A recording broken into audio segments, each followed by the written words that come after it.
అందరికీ నమస్కారాలు. జగన్మోహన్ రెడ్డి ముఖ్యమంత్రి అయిన తర్వాత సాగునీటి ప్రాజెక్టులు రాష్ట్ర వ్యాప్తంగా పూర్తిగా పడకేశాయి.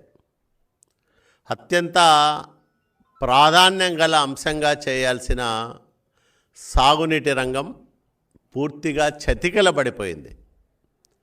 శతాబ్దాల కరువు పీడిత రాయలసీమ సాగునీటి ప్రాజెక్టుల విషయంలో జగన్మోహన్ రెడ్డి చూపిస్తున్న అంతులేని నిర్లక్ష్యం ఒక రకంగా రాయలసీమ పాలిట పెనుశాపంగా పరిణమించింది.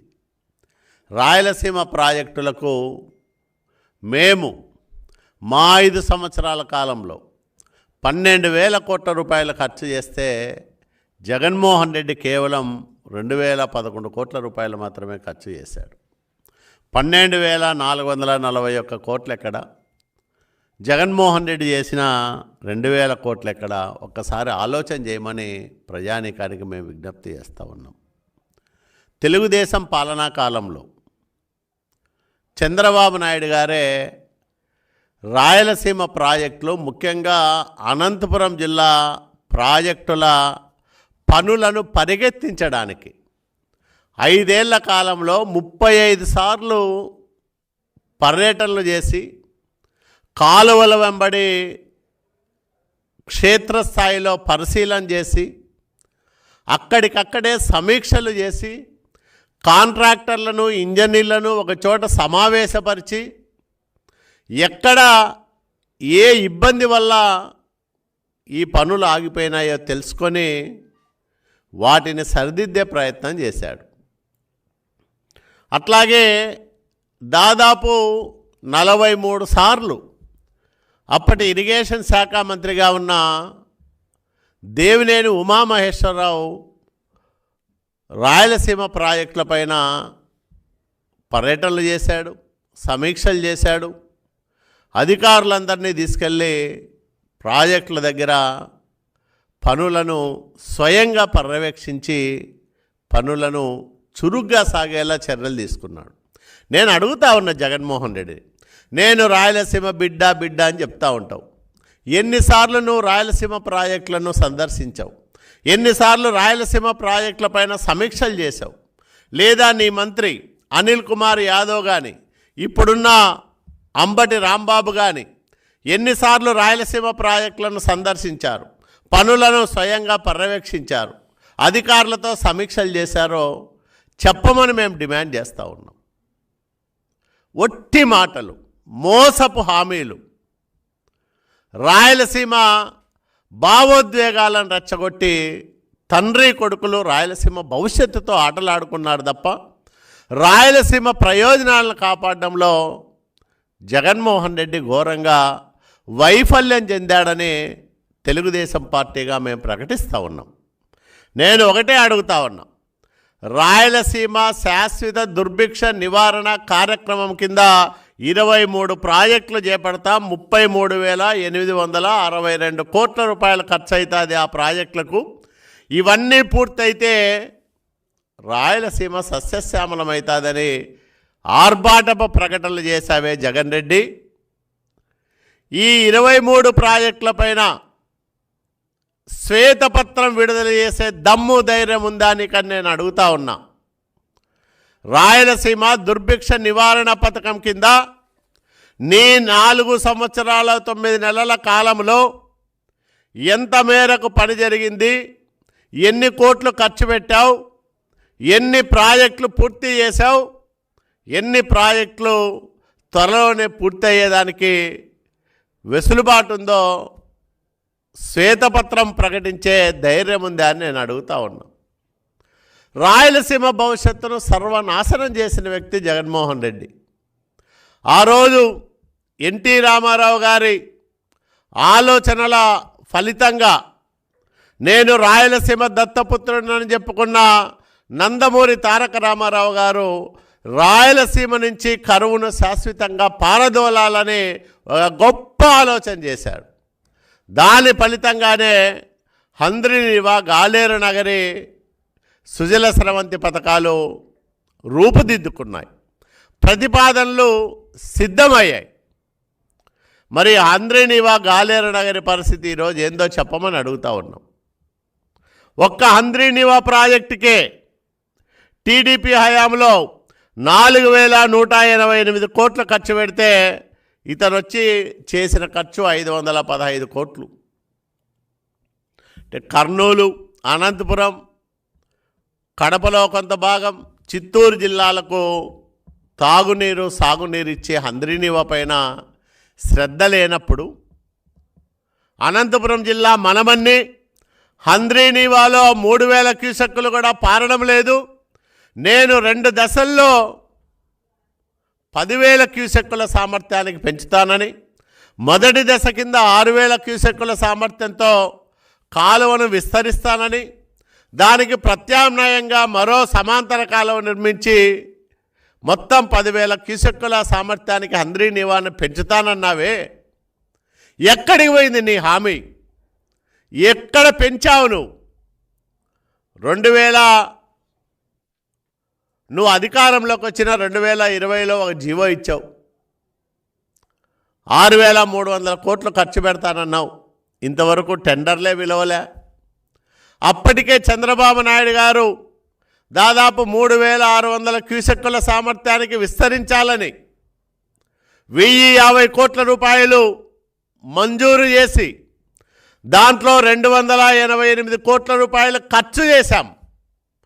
35% పైగా పనులు పూర్తయ్యాయి. జరుగుతున్న పనులను ఆపేశావు. తరువాత విస్తరణకు నువ్వు అసలు టెండర్లే పిలవలే. ఒక రకంగా రాయలసీమ గొంతు కోసావు జగన్మోహన్ రెడ్డి. రాయలసీమ ద్రోహిగా ఈరోజు ప్రజల ముందు నిలబడ్డావు. నీకు రాయలసీమ గురించి మాట్లాడే హక్కు అర్హత లేదని కూడా మేము ఈరోజు స్పష్టంగా చెప్పదలుచుకుంటున్నాం. ఏ ప్రాజెక్ట్ అన్నా తీసుకో, కర్నూలు జిల్లాలో గుండ్రేవుల, వేదవతి, ఏ ప్రాజెక్టులు తీసుకున్నా అన్నీ కూడా ఎక్కడికక్కడ ఆగిపోయినాయి. అనంతపురం జిల్లా విషయానికి వస్తే 50,000 ఎకరాలకు బిందు సేద్యం ద్వారా నీళ్ళిచ్చే ఉరవకొండ డ్రిప్ ఇరిగేషన్ ప్రాజెక్ట్ ఆగిపోయింది.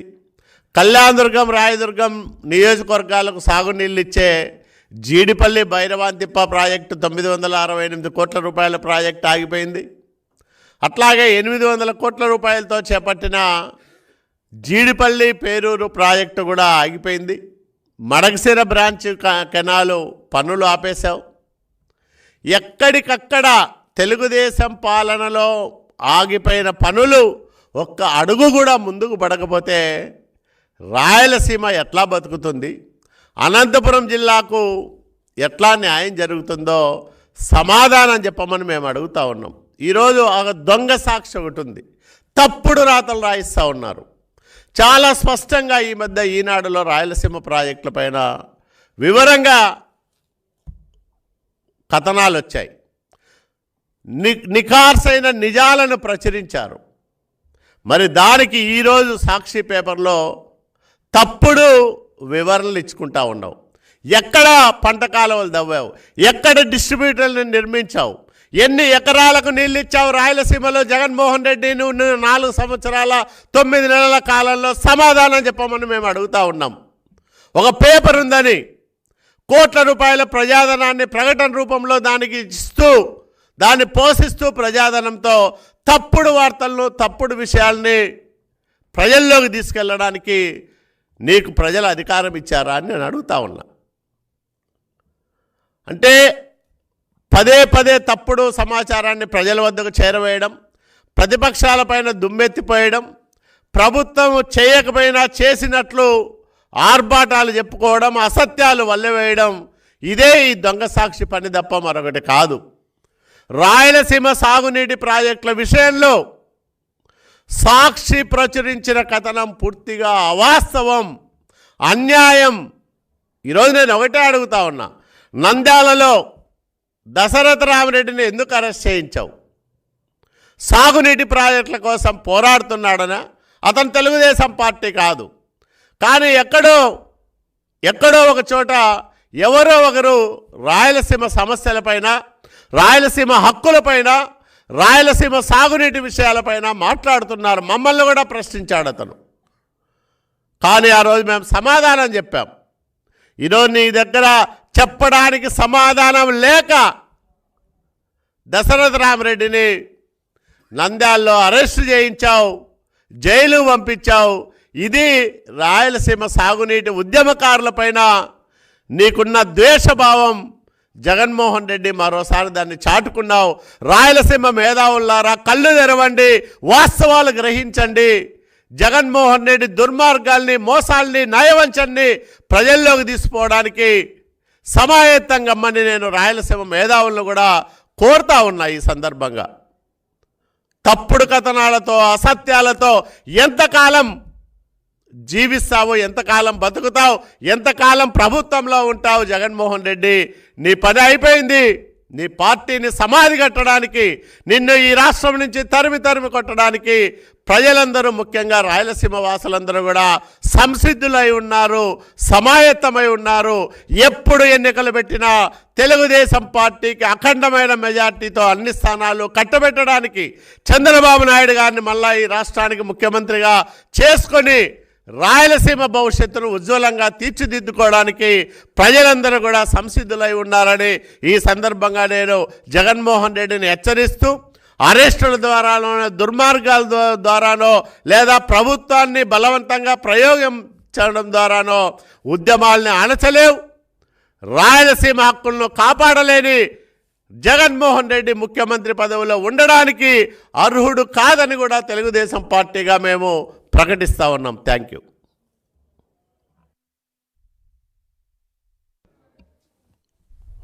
ఓకేనా? అందరికీ నమస్కారం. ఈరోజు అన్న కాలువ శ్రీనివాసులు అన్న చెప్పినట్టు జగన్మోహన్ రెడ్డి రాయలసీమకు మాత్రమే ద్రోహం చేయలా, ముఖ్యంగా సొంత జిల్లా, సొంత నియోజకవర్గం పులివెందలకు కూడా ద్రోహం చేసి కడప జిల్లా ద్రోహిగా కూడా మిగిలిపోబోతున్నాడు జగన్మోహన్ రెడ్డి. సొంత జిల్లాలో 2019లో ఆయన అధికారంలోకి వచ్చిన తర్వాత ప్రతి క్రిస్మస్కు సెప్టెంబర్ 2వ తేదీ తన తండ్రి వర్ధంతికి, తన తండ్రి జయంతికి, క్రిస్మస్, ఈ 3 రోజులు కడప జిల్లాకు రావడం, 1000 కోట్ల నీటిపారుదలకు పునాదిరాలు వేయడం, వెళ్ళిపోవడం జరుగుతూ ఉంది. నేను అడుగుతున్నా ముఖ్యమంత్రి గారిని, మొన్న క్రిస్మస్ సందర్భంగా కడప జిల్లాకు వచ్చావు. కడప జిల్లాలో నీటిపారుదల వ్యవస్థకు 12,500 కోట్లు నిధులను కేటాయిస్తూ జీవోలు ఇచ్చావు. దాంట్లో ముఖ్యంగా గండికోట నుంచి చిత్రావతికి కానీ, గండికోట నుంచి పైడిపాలెంకు కానీ 4,600 కోట్లతో అడిషనల్ లిఫ్ట్కు శాంక్షన్లు చేశావు. కనీసం 4 కోట్లు ఖర్చు పెట్టావో ముఖ్యమంత్రి గారని నేను అడుగుతా ఉండా.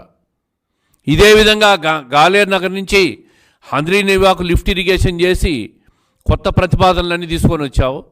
దాంట్లో ఏమైనా పురోగతి ఉందా అని అడుగుతా ఉండా. ఇదే కాకుండా మైదుకూరు దగ్గర కుందు లిఫ్ట్ ఇరిగేషన్ తెలుగంగకు పెట్టావు. దాన్ని ఏమైనా పురోగతి ఉందా అని అడుగుతా ఉండా. ఒక్క ప్రాజెక్టు కూడా మీరు ముఖ్యమంత్రిగా ఉన్న కాలంలో మీరిచ్చిన జీవోలు ₹1 కూడా ఈరోజు ఖర్చు పెట్టకుండా, ఈరోజు పులివెందల నియోజకవర్గంలో తెలుగుదేశం పార్టీ చంద్రబాబు నాయుడు గారు ముఖ్యమంత్రిగా ఉన్న కాలంలో గండికోటకు నీళ్ళు నింపితే ఆ నీళ్లను పైడిపాలెం రిజర్వాయర్లో నింపిన ఘనత తెలుగుదేశం పార్టీది అయితే, రిజర్వాయర్లో ఉన్న నీటిని వాడుకునేదానికి నీ సొంత నియోజకవర్గంలో డిస్ట్రిబ్యూటర్ని పూర్తి చేయలేని దుస్థితిలో ఉన్న ముఖ్యమంత్రి ఈయన కడప జిల్లా ద్రోహిగా మిగిలిపోతాడు. గాలేరు నగర్ కానీ, హంద్రీనివా కానీ, చిత్రావతిలు కానీ ఏ ప్రాజెక్టులు కూడా ఇంతవరకు 12,500 కోట్లలో 12 కోట్లు కూడా ఈరోజు ఖర్చు పెట్టిన పాపాన పోలేదు ఈ ప్రభుత్వం. ఈ ముఖ్యమంత్రి గారు ప్రతిసారి వచ్చి వేలాది కోట్ల పునాదిరాలు వేసి ఈరోజు ప్రతిదీ సమాధిరాలుగా మిగిలిపోతున్నాయి తప్ప చేసింది ఏమీ లేదు. మొన్న క్రిస్మస్ సందర్భంగా కడపకు వచ్చావు.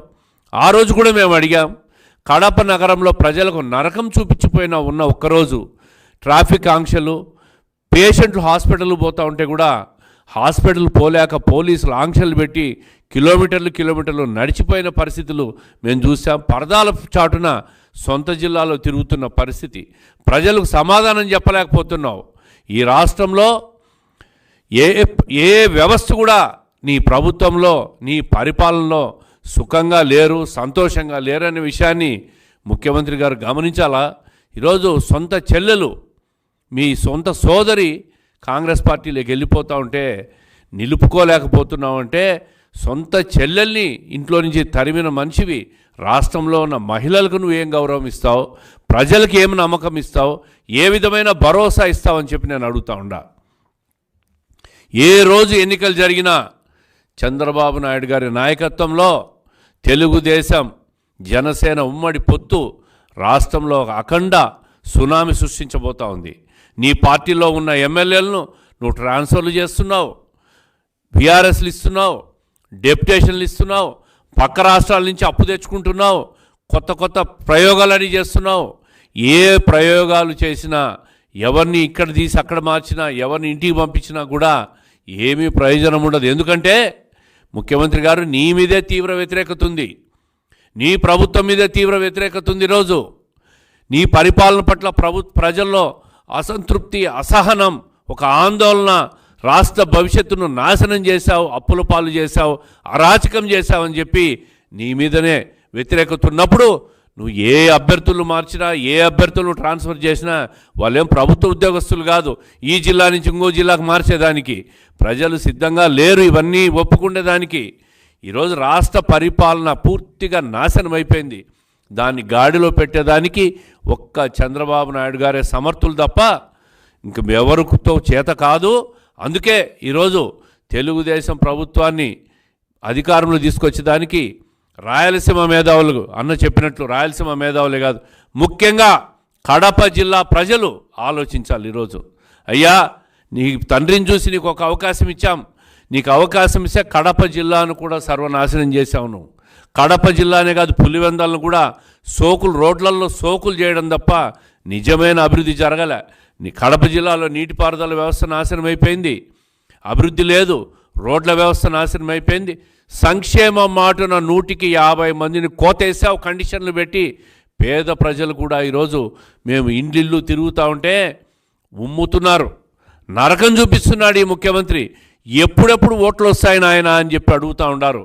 మేము పాంప్లెట్ చూపిస్తే ఎవరికి వేస్తామమ్మా అంటే చంద్రబాబు నాయుడు గారి మొహం ఫోటోలు చూపించి ఈయనకే మేము ఓటేస్తామని చెప్పి నొక్కి చెప్తున్న సందర్భాలన్నీ కూడా మేము ఎక్స్పీరియన్స్ చేస్తున్నాం. కాబట్టి తెలుగుదేశం ప్రభుత్వం ఓటేసి చంద్రబాబు నాయుడు గారిని ముఖ్యమంత్రి చేసేదానికి కడప జిల్లా ప్రజలు కూడా సిద్ధంగా ఉన్నారు. ఈ కడప జిల్లా ద్రోహిగా ఎన్నికల తర్వాత మీరు మిగిలిపోవడం ఖాయం ముఖ్యమంత్రి గారు అని చెప్పి ఈ సందర్భంగా తెలియజేస్తున్నా.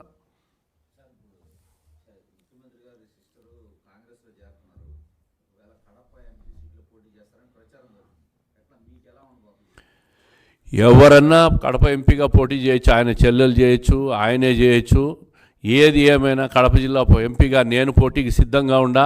ఖచ్చితంగా కడప పార్లమెంటును కూడా ఈసారి మేము కైవసం చేసుకుంటాం, దాంట్లో రెండో ఆలోచనే లేదు. ప్రజలు జగన్మోహన్ రెడ్డిని కానీ ఇంకెవరు పోటీ చేసినా కానీ కడపలో ఓడగొట్టేదానికి జగన్మోహన్ రెడ్డి గారిని మోసాలు అనుభవించిన తర్వాత కూడా ఇంకా ఓటేస్తారా జగన్మోహన్ రెడ్డి గారికి అని చెప్పి నేను అడుగుతా ఉండా. షర్మిల పోటీ చేసినా, జగన్మోహన్ రెడ్డి గారు పోటీ చేసినా ఆ ప్రభావం ఏమీ ఉండదు. అన్నా చెల్లెల మధ్య గొడవది. ఎంతకాలం వాళ్ళని చూస్తారు ప్రజలు? వాళ్ళ తండ్రిని చూసి వీళ్ళు ఓట్లు సంపాదించుకుంటున్నారు. అధికారం ఇస్తే అరాచకం సృష్టిస్తుంటారు. ఆమెమో ఇంటి నుంచి తరిమేస్తే ఆమె ఇంకో పార్టీ వీళ్ళకి వెళ్ళిపోయి ఇంకో కుంపటి పెట్టుకుంటా ఉంది. ఏమి చేసినా ఇంకా వాళ్ళని యాక్సెప్ట్ చేసే స్థితిలో కడప జిల్లా ప్రజలు లేరు. ప్రజలు కడపలో మార్పు కోరుకుంటున్నారు. ఖచ్చితంగా తెలుగుదేశం పార్టీని గెలిపిస్తారు.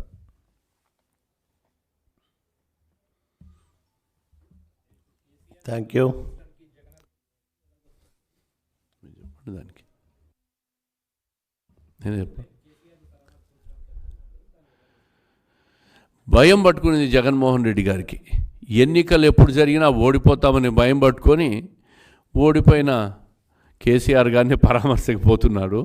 బహుశా గతంలో ఉన్న స్నేహం, ఇద్దరూ గెలిచినారు, మళ్ళీ ఇద్దరు ఆయన ఓడిపోయాడు, ఈయన ఓడిపోబోతున్నాడు. సరే, ఓటమి చెందిన వాళ్ళంతా కలిసి birds of the same feather flock together అని అందరూ ఒకటే ఆలోచన ఉన్న వాళ్ళంతా ఒక గూటికి చేరతారని కేసీఆర్ సార్ జగన్మోహన్ రెడ్డి గారు కూడా చేరచ్చు రేపు. చంద్రబాబు నాయుడు గారు ఉమ్మడి రాష్ట్రానికి ముఖ్యమంత్రి. ఆయన క్యాబినెట్లో కేసీఆర్ గారు పనిచేశారు. ఆయన ప్రభుత్వంలో ఎమ్మెల్యేగా ఉన్నాడు, డిప్యూటీ స్పీకర్గా ఉన్నాడు. హైదరాబాద్లో టీఆర్ఎస్ పార్టీలో ఉన్న వాళ్ళంతా తెలుగుదేశం పార్టీ వాళ్ళే. ఎవరికి ఆరోగ్యం బాగాలేకుండా పెద్ద మనిషిగా చంద్రబాబు నాయుడు గారు పోవడంలో తప్పులేదు. ఏమో అధికారంలో లేడు ఆయన కేసీఆర్ గారు. ఓడిపోయిన తర్వాత ఆయనకు ఆరోగ్యం బాగాలేనప్పుడు పోవడంలో తప్పులేదు. కానీ జగన్మోహన్ రెడ్డి గారు 2 నెలల తర్వాత ఈరోజు పోతున్నాడంటే, నేను చెప్పాను కదా birds of the same feather flock together అని, ఒకటే ఆలోచన వ్యక్తులంతా కూడా ఒక గూటికి చేరతారు. దాని ప్రకారం ఓడిపోయిన వాళ్ళంతా ఒక గూటికి చేరేదానికి ఆయన ఓడిపోయాడు. ఆ లైన్లో జగన్మోహన్ రెడ్డి గారు కూడా పోతున్నాడు ఈరోజు.